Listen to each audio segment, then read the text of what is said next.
Well, hello everyone. I am Matt Williamson. This episode is brought to you by Live Casino, and as we always do, started the week with a instant response. Recorded that one Sunday night. Recording this one shortly after. It's pull back the curtain about 1 o'clock Eastern here on Monday. Get it in your headsets here soon. You know what time it is? It's time for football and time to jump into the action at FanDuel Sportsbook and lounge at Live Casino. Bet on your favorite teams at our self-service kiosks and sit back and watch the players duke it out on the field on our massive 40-foot video wall. Bet, watch, and win at Live Casino Pittsburgh, Route 30 at the Westmoreland Mall. Gambling problem? Call 1-800-GAMBLER. For most second pods of the week, I have more nuggets than this one. I mean, this was about as straightforward of an NFL game and opponent as you'll find. We talked about that a lot, previewing Falcons, Steelers. But I did find some interesting notes to discuss, so this podcast might be a little on the short side, but such is life. Talk about the Steelers running game. Steelers' long run of that game was only 14 yards, which in some, I don't mean that in a good or bad way, but it's kind of a side note. Will this ever be an explosive running game, even when it's cracking? And it is. It's playing really well. I think we all recognize that, of course. You don't need me to tell you that the Steelers have a run game now. But will they ever break off, 20-yard runs, 30-yard runs? I don't know. Probably not. I mean, with their current stable of backs, probably that won't be, part of the equation. But in a way, that made this even more impressive. I mean, they had a long run, I said, of only 14 yards. And they still had 154 yards on the ground on 37 carries. And the Falcons only had 2 tackles for loss in this entire game, too. And they both were on Kenny Pickett, which one of them, if you remember, Pickett did the bootleg, just slid to the ground to keep the clock running. So that one doesn't even count. They really only had one negative play running the football. One tackle for loss of consequence, and that was on Pickett as well. It was kind of a screw up. So they churned out positive yardage time and time again on those 37 carries, again, with a long run of only 14 yards. So, Najee averaged 5.1 per carry. First time all year he's been over 5.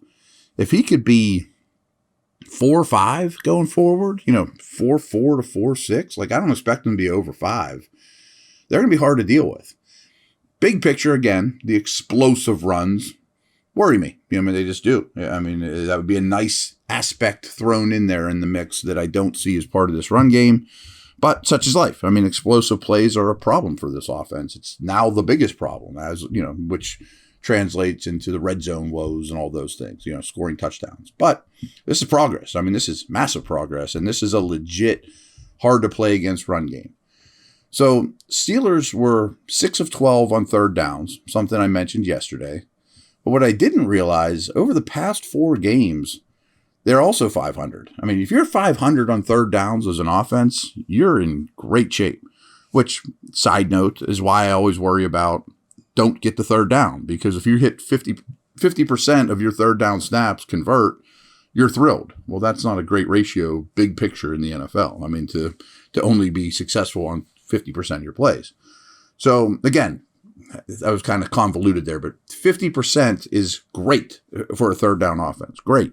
So they were 50% in this game, 6 of 12, and they're 30 of 60 on third downs in the last 4 games. 3-1 in those games. It's not a shock here.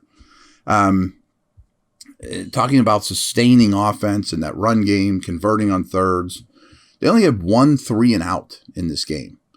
They didn't punt until early in the fourth quarter, but they only scored 19 points. So things are better, but you only scored 19 points. Only 1 touchdown. That problem hasn't gone away. But 1 3-and-out, remember watching this offense for the first half of the year? Didn't punt until early in the fourth quarter. That's remarkable. Harvin had 2 punts, and they were both good. We remember the boomer, or the one that drops on the 1 or whatever. But, you still only end up with 19 points. They had a 16-play drive, which, to their credit, they're not killing themselves, and they're sustaining these long drives. And I told you yesterday that They have the most 10 play or more drives in the league. At least that's what the announcer said during the game. But they had a 16 play drive in this game that only yielded 3 points. Like there's this, you flip the coin, look at it heads or tails, and be like, wow, 16 play drive. And then, that's awesome. But you don't get 3 points out of it, tails, so, but it's also no coincidence that their one touchdown drive was the possession that they did have a quick strike fashion. That was the 57-yard play to Freiermuth, and then that sets it up for Hayward for the touchdown. That was a 4-play drive that ate up 80 yards. That's capable. Pickens can hit an 80-yarder, or a 57-yarder in this number. I don't think they're going to run for big gains, but I think they can throw for big gains. And that was where they got their touchdown. The one drive that they had a big play explosive. So really interesting right now. And again, I'm not really being critical. I'm just trying to analyze both sides of this. But again, it's so much progress. Coming into this game, as I told you, the Falcons were unbelievably run heavy. They were 58% run team, which in today's NFL is remarkable. That's second highest only because the Bears exist, and the Bears and Falcons are way above everyone else in the league in terms of run-pass ratio. But I kind of talked about this yesterday. First half, they had 17 passes against 6 runs.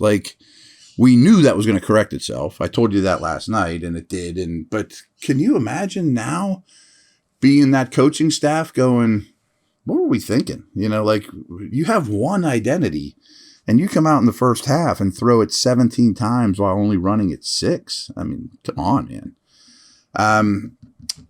So here, I cut and pasted this from somewhere. I apologize. I'm going to double check here. So again, first half when they had 28 rushing yards and no third down conversions. Held the ball for under 11 minutes in the first half. Atlanta we're talking about. So they get back into it and then bring out Cordarrelle Patterson and Algier, and they get things finally going after halftime. They had 6 rushing attempts for 28 yards in the first half, but in the second half was 22 times for 118.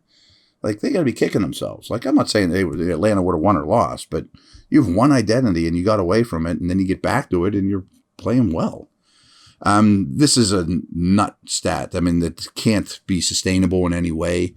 But I raved about Drake London last night, and he was targeted on over half the routes he ran.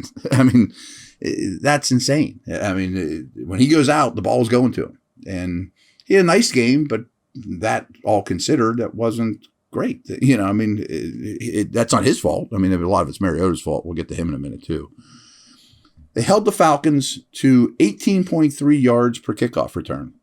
Boy, we'd have taken that 3 days ago, right? 18.3 yards per kickoff return. That is phenomenal against that team. One note, I was talking about A.J. Terrell, what they do with him. Still looking into it a little bit more, what their plan was. But I did find it very interesting that on a couple of the key third downs, they matched their best cover guy by a wide margin on Freiermuth. So that's respect. That's where Freiermuth is in his career, is that people fear him. I love to look at I like to look at the Steelers through other teams' lenses. They'll tell you, and this is why I bring up Deontay a lot. Most teams treat him like the number one because they fear him the most. In this instance, third down, and I'm sure some of that's tendency driven. Pickett likes to go to Freiermuth on third downs, as he should, and totally adds up. We're going to put our best cover corner on a tight end. So that was more than once. That was several times, obviously by design too. So those are the nuggets I dug up, watching it a second time, researching all that good stuff. I want to talk snap count stuff with you guys when we get back, as well as more stock up, thumbs up, stock up, thumbs down, whatever. So I'll be back here in a minute, sip of water, and we will roll in a minute.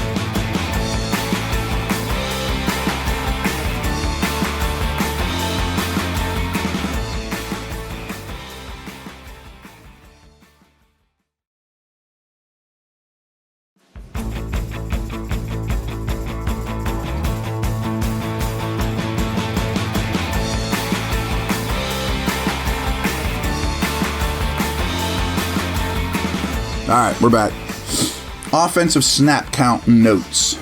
The Steelers snapped the ball 65 times in this game. Let's start with the receiver distribution. Johnson was out there for 53 of 65. Pickens was out there for 44 of 65. And the broadcast team, to me, made a bigger deal out of focusing on Pickens when he was on the sideline. He doesn't play 100% of the snaps. I mean, few do. And, they run a lot of go routes, as I've told you. And you run a go route, sometimes you just duck out of the sidelines and get a breather, miss a snap, come back in, because it's exhausting. So I don't look too much into that. That's a little low, 44 out of 65. But when your top guy is only 53 of 65, not a big deal to me. The other stuff's starting to worry me, and I keep harping and coming back to this, that it wouldn't, I know this doesn't seem like a need, and we're way getting ahead of ourselves, but if their second round pick or their third round pick was a wide receiver, more of a slot type, I would be fine with that, especially if they've filled some holes in free agency. Sims played 24 snaps. Gunner played 18. I think you guys know my thoughts on that now. He should be at 5. Boykin played 8. I would rather have Boykin out there than Gunner. They couldn't be any more different. But that's your wide receiver snap count ratios here. 53, 44, 24, 18, 8. And of those, quick math here, 50 snaps you got from Sims, Gunner, Boykin. They weren't very impactful 50 snaps from those guys. And I think that needs upgraded or something to think about. This is really interesting to me. And I need to do some poking around here. But again, the offense snapped the ball 65 times. Gentry led the tight ends in snaps with 48. And I get that he's a really good blocker, but Freiermuth only played 36. And I thought he was open all day. Watching this again, he had a really good day running routes and could have had a bigger day. Talked about the Terrell usage on him. But what I need to dig in was, did he fight something? Is there a reason he only played 36 of 65? With all respect to Gentry, who has his role, he should never be outsnapped by Gentry. He just shouldn't. So curious about that. Did I miss something? Again, I'm recording this at 1 o'clock on Monday. I thought Freiermuth played tremendous, but he's playing 50% of the snaps in this game. That's odd to me. Hayward, I think, is a guy that has to have a bigger role. He played 14 snaps, and that's gradually going up. But it's difficult for a third tight end to get on the field. Freiermuth and Gentry clearly have their roles. One's a receiver, one's a blocker. Doesn't leave a lot of room for Hayward, but his play warrants more playing time, as does the play of Gunner and Sims. Warrants more playing time for Hayward is my point.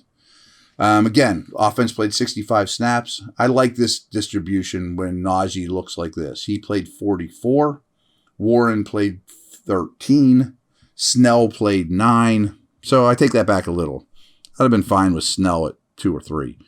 And give those to Warren. Watt played 7 as a fullback. That's about what he's been doing post Claypool, which 7 snaps from fullback play with 2 back is great. It's just something different that teams aren't used to. Interesting to me, though, on third downs, Warren played 7 third down snaps. Najee only played 2. So he is still the third down back. So be it. Flip this over to defense. There's not as much to really discuss here, but the big news to me is the linebacker situation. 54 defensive snaps. Remember last week I really harped on Spillane was out. Bush played 100% of the snaps. What are they going to do when Spillane comes back in? I'm worried. I'm concerned. Frankly, they like Spillane more than I do. And I'm not saying Bush is a great every down linebacker and, he's a superstar. I just like him on the field more than I do Spillane. Anyway, 54 snaps of defensive play. Bush led the team again with 47. I think that's encouraging. Jack played 41, also encouraging. He's usually second on this list. Only 13 for Spillane. That's more up my alley. And I'm sure it's also in dime. and the opponent had something to do with this. You're going to play a team that runs the ball like crazy with heavy personnel and a lot of tight ends and stuff like that on the field. You're going to have less time. So this doesn't forecast to a great Spillane participation day either. Neither will Baltimore, I guess. So we won't really truly know these answers. But the top guys in the 40s, Spillane's in the early, young, small teens is perfect for me. 47, 41, 13. Defensive line rotation was interesting to me as well.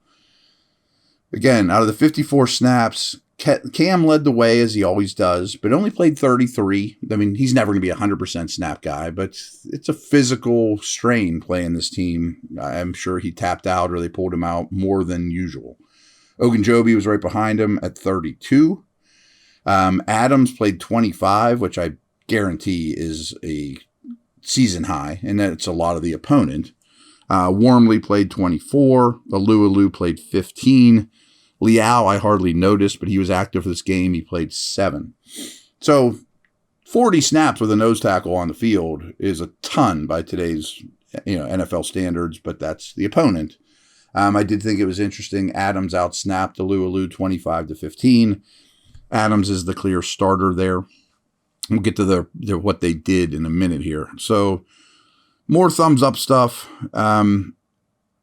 The young Hayward brother, and not because of the catch, of course, that we mentioned that, but he was more effective as a run blocker on second viewing than I had imagined. So that's really encouraging for a smaller tight end.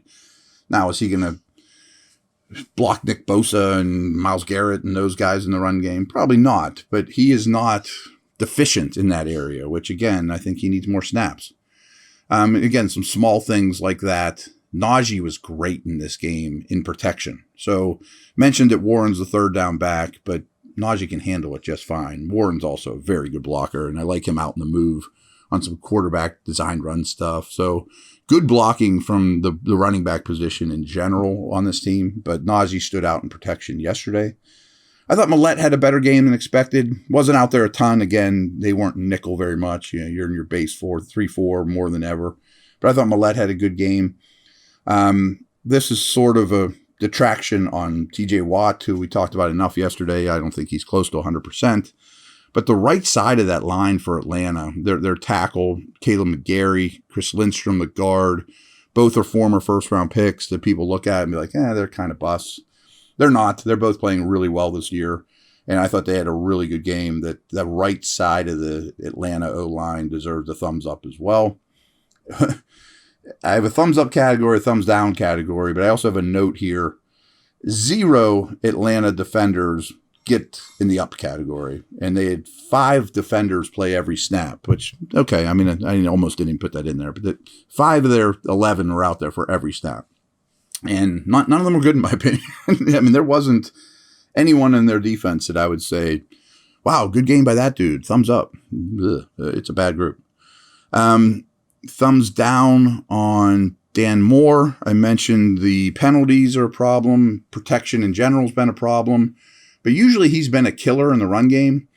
I thought he was below his usual standard run blocking in this game. I've kind of picked on this group too, but Sims, Gunner, Pickens as well were all less effective than Steelers need them to be honest. I mean, this wasn't Pickens' best game, and everyone wants to pout a little bit that, they get Pickens the ball more. I didn't see him open as much as usual. I didn't think he played his best. And Sims is fine. My thoughts on Gunner. Also, stock down or thumbs down. Both the nose tackles to me, Alu and Adams, as well as Ogunjobi, up the middle runs wasn't Cam's fault, but these other 3 interior D linemen for the Steelers had rough days. Not surprising, seeing the way they ran the football in the third quarter in particular, but that group had rough days on the ground and needs to be better, especially with the Ravens coming to town. They're all going to play a lot of snaps. And lastly, stock down on Marcus Mariota. He was even worse on second view than I thought the first go-round. He's not an NFL starter. That's pretty apparent to me. I'm sure it's apparent to them as well. So that's a wrap. Over and out. Take care.